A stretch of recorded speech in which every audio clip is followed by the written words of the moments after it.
সেখানে এই সংগঠনগুলো ছাত্রদের অন্যান্য সংগঠনগুলো তারা বিশ্ববিদ্যালয়গুলোতে সেইভাবে তাদের সাংগঠনিক কার্যক্রম করতে পারেনি।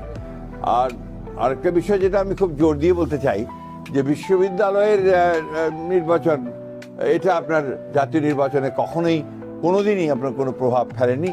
আমরা আশা করি এবারও সেভাবে কোনো প্রভাব ফেলবে না। গণভোটে আমরা নিজেরাই একই দিনে গণভোট এবং আপনার জাতীয় সংসদ নির্বাচন চেয়েছিলাম, সেভাবেই হয়েছে।